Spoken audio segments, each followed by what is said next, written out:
दर्शकवृन्द, विस्फोटको कारण बुधबार क्षतिग्रस्त भएको रुसको एउटा युद्धपोत समुद्रमा डुबेको रुसी रक्षा मन्त्रालयले पुष्टि गरेको छ। रुसको ब्ल्याक सीमा तैनाथ मोस्कोभा नामक युद्धपोत बन्दरगाहतर्फ ल्याइँदै गर्दा समुद्री तुफानमा परेर डुबेको बताइएको छ। 510 जना चालक दल रहेको क्षेपणास्त्र क्रुजर रुसी सैनिक शक्तिको प्रतीकको रूपमा थियो। यसलाई युक्रेनतर्फ जलीय आक्रमणका लागि प्रयोग गरिँदै आएको थियो। किभले भने आफ्ना दुईवटा नेप्च्युन क्षेपणास्त्र प्रहारबाट रुसी युद्धपोत ध्वस्त भएको दावी गरेको थियो, तर मस्कोले यसमाथि कुनै पनि आक्रमण भएको तथ्य उल्लेख गरेको छैन, बरु आगलागीपछि क्षतिग्रस्त भएको जनाएको छ। रुसले यसबारे भनेको छ, आगलागीपछि युद्धपोतमा रहेको बारुद विस्फोट भएको हो। लगतै चालक दलका सम्पूर्ण सदस्यलाई ब्ल्याक सीमै रहेको अर्को जहाजमा पुर्याइएको थियो। दोस्रो विश्वयुद्ध यता समुद्रमा डुबेको यो रुसको सबैभन्दा ठुलो युद्धपोत हो। यसको वजन 12,490 टन थियो। अमेरिकाले यो युद्धपोत डुब्नुलाई ठुलो झड्काको संज्ञा दिए पनि यसका लागि नेप्च्युन क्षेपणास्त्र जिम्मेवार रहेको भन्ने युक्रेनी दावी पुष्टि गर्न सकेको छैन। यस लगत्तै रुसले युक्रेनको राजधानी कियेभलाई पुनः थप आक्रमणको निशाना बनाउने चेतावनी दिएको छ। रुसी भू क्षेत्रमा कुनै पनि प्रकारले युक्रेनले आक्रमण गरेमा कियेभलाई निशाना बनाएर थप मिसाइल प्रहार गर्ने चेतावनी रुसले दिएको हो। युक्रेनी हेलिकप्टरले आफ्नो ठाउँमा आक्रमण गरेको आरोप रुसले लगाएको छ। त्यसको जवाफमा रुसले युक्रेनको राजधानी कियेभ नजिकैको सैन्य उद्योगमा शुक्रबार मिसाइल प्रहार गरेको हो। रुसी रक्षा मन्त्रालयका प्रवक्ता इगोर कोनासेन्कोभले आफूहरूले युक्रेनी सैन्य उद्योगलाई निशाना बनाएको बताएका हुन्।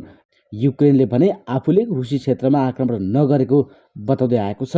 एन्टी एयरक्राफ्ट र एन्टी सिप मिसाइल प्रणालीको उत्पादन तथा मर्मत गर्ने सैन्य उद्योगहरूमा रुसले आक्रमण गरेको हो। रुसी गाउँ क्लिमोभोमा बिहिबार युक्रेनले दुईवटा हेलिकप्टर मार्फत बम खसालेको आरोप छ।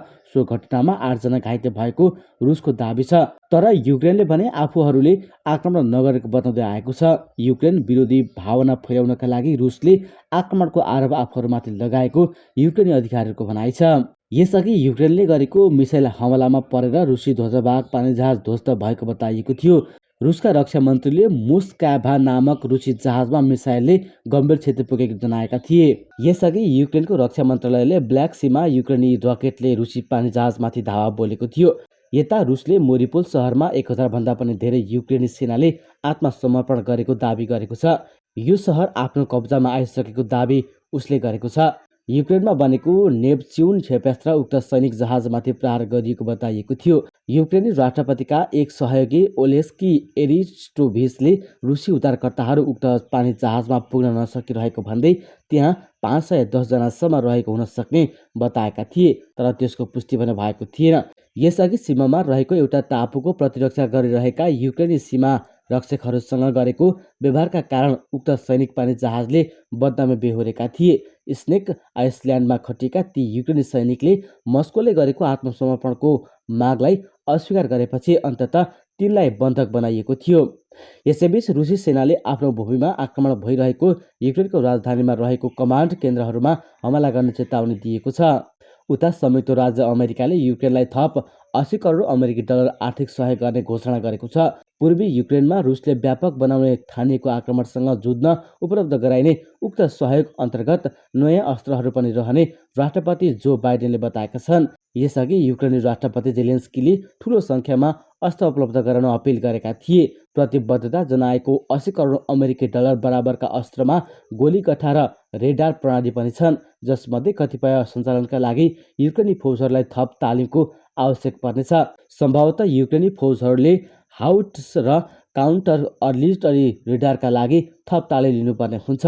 उनले रेडार प्रणाली सञ्चालनका लागि अप्ठ्यारो नभए पनि त्यो हालसम्म युक्रेनी अस्त्र भण्डारणमा नरहेको बताएका छन्। हाउट्स छोटो ब्यारलको तोप जस्तै हो, जसलाई विपक्षी घेरामा गोलाबारीका निम्ति प्रयोग गरिन्छ। अमेरिकी रक्षा मन्त्रालयका अनुसार युक्रेनलाई दिने सैन्य सहयोगमा 18 वटा हाउट्स र 40,000 राउन्ड गोलीहरू हुनेछन्। त्यसबाहेक 100 क्षेपणास्त्र निशानाहरूमा उडाउन सकिने विशेष प्रकारको ड्रोन पनि रहनेछन्। अमेरिकाले 11 वटा हेलिकप्टर, सयौं बक्सबन्द गाडी, विभिन्न किसिमका सुरक्षा कवच र बारुदी धराप, रासायनिक, जैविक, रेडियोधर्मी र परमाणुबाट जोगिने उपकरण पनि पठाउँदैछ। यो सँगै युक्रेनमा हमला सुरु गरेको 2 महिनामै रुसले सयौंको सङ्ख्यामा ट्याङ्कहरू गुमाएको छ। रुसले आफ्ना हतियार व्यवस्थित तरिकाले नचलाएको र युक्रेनलाई पश्चिमबाट लगातार एन्टी ट्याङ्क हतियारहरू प्राप्त भएकोले नै रुसले क्षति बेहोरिरहेको बताइएको छ।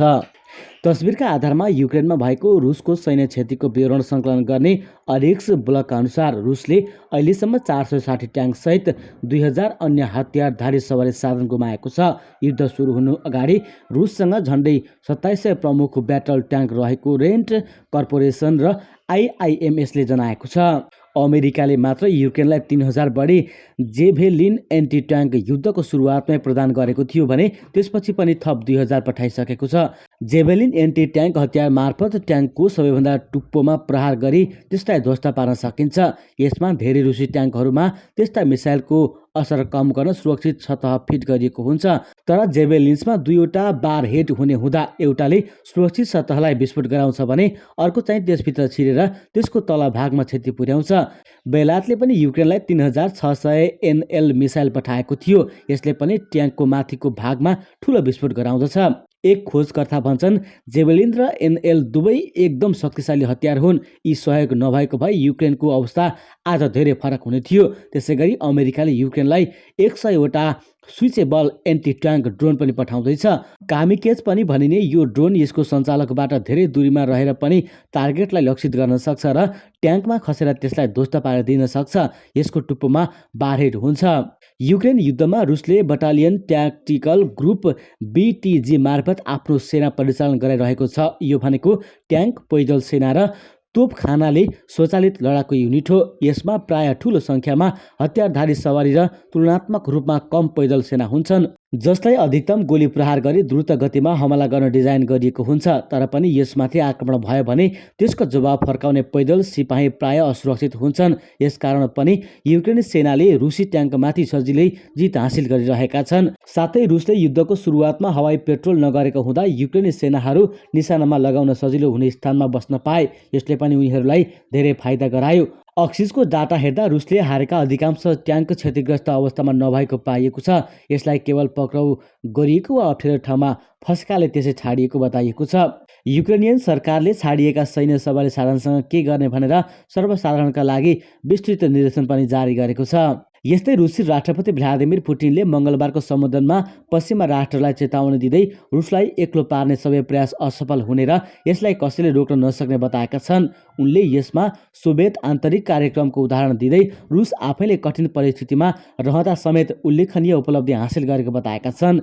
युक्रेन युद्धका कारण रुसमाथि अमेरिका र युरोपले लगाएका प्रतिबन्धपछि रुसले अब कहिल्यै पनि पश्चिममाथि निर्भर नरहने स्पष्ट पारेको छ।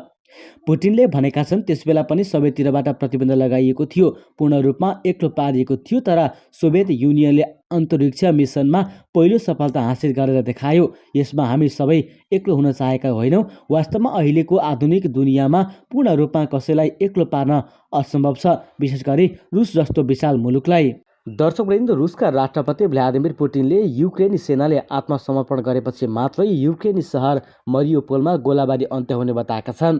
मङ्गलबार राति फ्रान्सेली राष्ट्रपति इमानुएल म्याक्रोनसँग 1 घण्टा लामो फोन वार्तामा उनले सो धारणा राखेको रुसी प्रशासन केन्द्र क्रेमलिनले एक विज्ञप्तिमा जनाएको छ। सहरबाट नागरिकहरूलाई हटाउने योजनाहरू विचार गर्न भने पुटिनले सहमत भएको फ्रान्सेली अधिकारीले बताएका छन्।